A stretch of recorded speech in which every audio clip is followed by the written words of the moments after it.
memang sebuah kerinduan.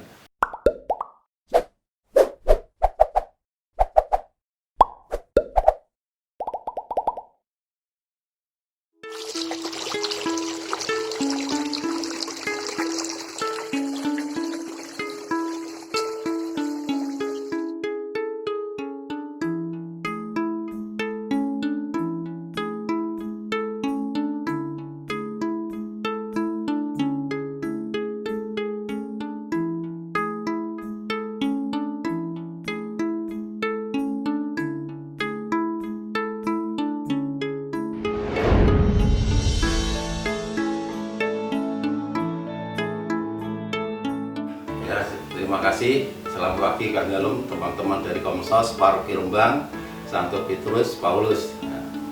Hari ini kami FX Sunardi bersama Ibu M.F. Wasiatni yang sedang menikmati sakitnya sudah beberapa bulan yang lalu hingga sekarang ini.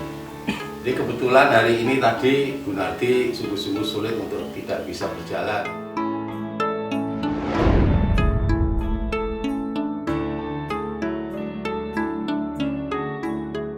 Kami keluarga besar FX Sunardi, khususnya kami datang di Rembang sejak tahun 1975, tepatnya 5 Januari hari Jumat. Saat itu saya bersama-sama hidup di Paroki Rembang untuk mendampingi umat paroki sampai stasi-stasi yang jaraknya kurang lebih ke timur ke barat itu ada 40 km. Nah, ini kami layani waktu itu bersama pastor paroki dari Itali, yaitu Romo Purnasari Sebastiano CM, yang diantarkan ke sarang sini dengan supir kita yang tercinta, yaitu almarhum Bapak Yusuf. Nah, sekarang sudah tiada.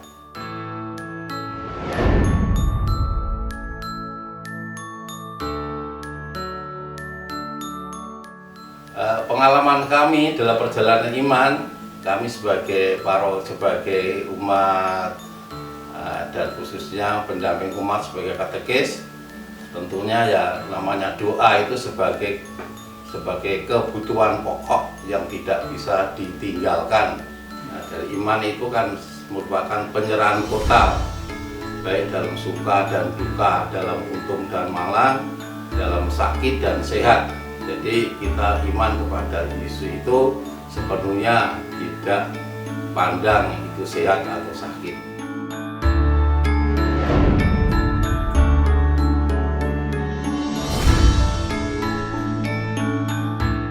Nah, itu perjalanan kami sebagaimana orang Katolik semenjak tahun 1978 kami mendapatkan teman hidup sampai sekarang ini, yaitu Ibu Maria Florentina Wasiatni.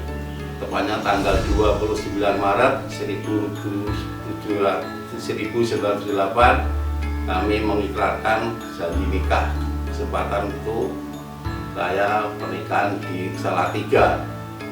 Kemudian setelah pernikahan saya kembali ke Rembang, tugas di Rembang, dan Ibu Nardi sebagai tugas kesehatan itu perawat puskesmas, tepatnya waktu itu di Puskesmas Sulang Rembang. Perjalanan waktu kami dikaruniai anak 4 laki-laki, yaitu sampai sekarang ini sudah dewasa semua. Yang pertama dan keempat dipanggil untuk menjadi imam, yaitu Romo Alfonsus Widi Wirjawan SE, dan yang keempat itu Romo Thomas Septi Widi Yudana SY. Kemudian yang kedua dan ketiga itu dipanggil sebagai keluarga, yaitu punya anak masing-masing, punya anak dua, jadi cucu semuanya 4. Nah, sampai sekarang sudah bekerja semua, sehingga kami Pak Nardi Bu Nardi di Rembang itu hanya hidup sendirian. Kebetulan sekarang ini baru mendapat sebuah cobaan dari Tuhan.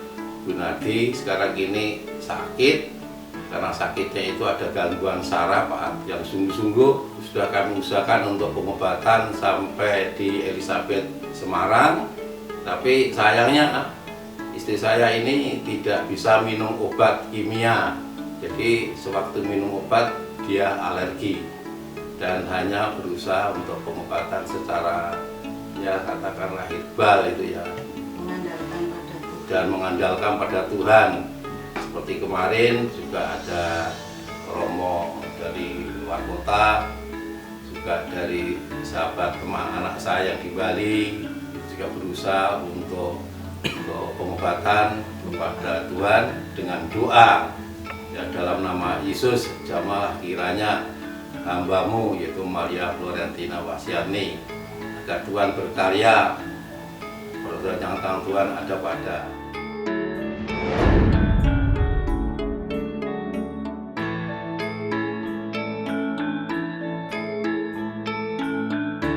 Dalam tugas-tugas sebagai pendamping keluarga yang dikaruniai ya buah cinta ini, menurut kami sekeluarga khususnya suami dan istri mendampingi anak itu memang ya dari sejak kandungan. Jadi ibu dan anak harus sungguh-sungguh memberikan sebuah perhatian khusus kepada buah kasih Tuhan yang dikandung.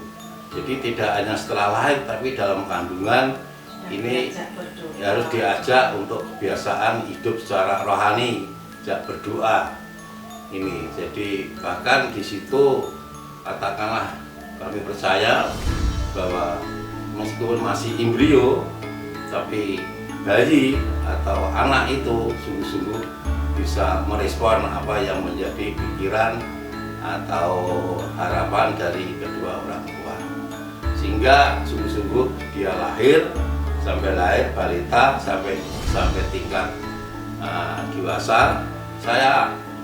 Saya ambil katakanlah ada 3 aspek dari pengelompokan pembinaan anak dari 0 tahun sampai 5 tahun, 5 tahun sampai 10 tahun, 10 tahun sampai 15 tahun itu merupakan utama, tidak bisa dilengahkan sedikit pun.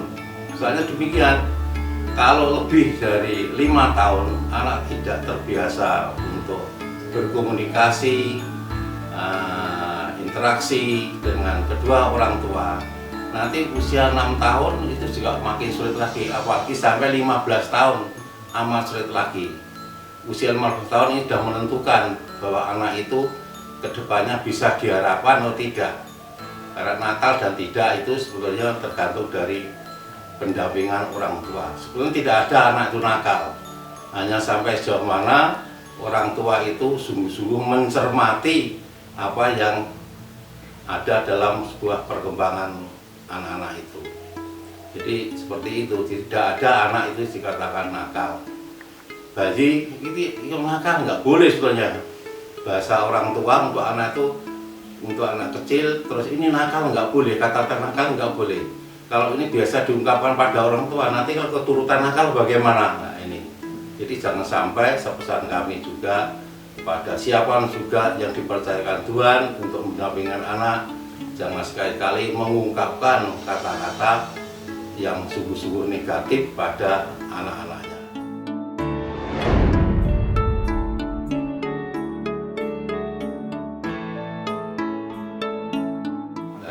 Selama istilahnya pandemi, kami berdua itu ikut misa Senin setiap pagi. Ya pagi. Dan sore saya memimpin rosario dari Basiro, Yogyakarta. Kristus Raja itu. Dan juga ya, adorasi. Ya, memang saya sejak muda, nggak kecil, selalu doa rosario. Saya hanya mengandalkan Bunda Maria dan Tuhan Yesus. Saya dulu waktu jadi Katolik itu dari SD. SD itu karena saya senang, guru-gurunya itu semua Katolik. Ya masih kecil kan? Ya, dari kelas 5 SD baptis. Padahal pelajaran itu jaraknya ada 15 kilo. Seluruh kelurahan saya sendiri yang Katolik. Itu saya pernah diejek-ejek. pernah diejek-ejek gitu. Ya terus saya tidak pernah hafal rosario. Jam 12 malam pun kalau saya piket, saya selalu doa rosario. Dan waktu tahun berapa gitu ya, anak-anak saya masih kecil di sini, pernah merasakan kebahagiaan yang luar biasa. Ada sinar begini, saya panggil pegang rosario. Itu yang saya tidak pernah melupakan. Dari situasi hati yang seperti itu tidak pernah mengalami. Saya pernah mengalami seperti itu. Dan waktu Romo Alfon mau masuk seminari, saya tuh pernah bermimpi kalau anak saya sudah terbang tinggi dan dengan selimut pergi dan jatuh di tempat itu, di tempat danau yang indah biru gitu. Jadi saya mungkin anak ini sudah dipanggil rumah dari Tuhan. Selama COVID ini itu doa pagi, misa, malam pasti itu jam 6 mulai doa Ratu Surga, terus rosario. Ini saya tidak pernah lupa doa dimanapun berada. Saya naik bis pun rosario.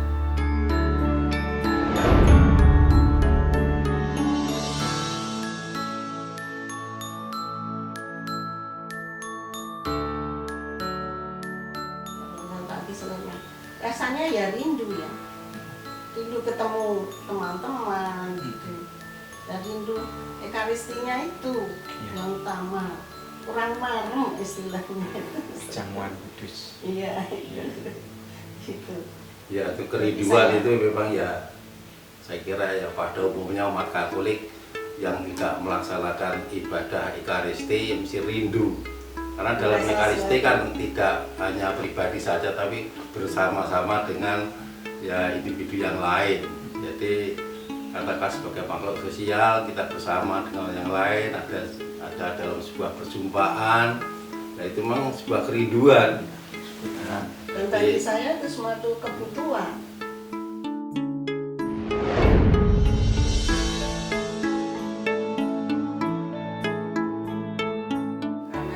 Pandemi sesuai dengan aturan pemerintah, kita harus mentaati peraturan itu, karena itu untuk menjaga keselamatan semua dan kesehatan semua. Jadi kegiatannya ya di rumah itu banyak kegiatan, apapun bisa dikerjakan, apa hobinya itu harus selalu dijaga, cuci tangan, pakai masker, itu jangan sampai lupa. Dalam masa pandemi COVID-19 ini ya, kita tidak memikirkan diri sendiri saja, kita jangan egois. Jadi kita juga memikirkan secara umum, sahabat kita, saudara kita, sekeliling kita. Jangan sampai ini nanti wabah ini malah menjadi merajalela. Jadi kita harus sungguh-sungguh jaga jarak antara satu dengan yang lain. Jadi selama pandemi ini kita yang beraktivitas di rumah, kita bisa melaksanakan tugas-tugas yang khususnya untuk Tuhan. Kita berdoa, jangan lupa kegiatan sudah dari paroki sudah diatur dengan misa streaming. Ya ini sudah terima kasih sekali. Nah, ini jadi pesan kami ya sebagai keluarga Kristiani Katolik di mana saja, baiklah sebagai gereja kecil, rumah tangga, bapak, ibu, dan anak, ini supaya sungguh-sungguh ada sebuah komunikasi yang efektif. Jangan sampai nanti apapun yang terjadi tapi tidak tahu bagi anak-anaknya atau orang tuanya. Jadi oleh karena itu dalam sebuah perkawinan supaya ada komunikasi yang efektif, mendengarkan, ada dialog, bisa berempati dalam sebuah keluarga yang baru berbicara.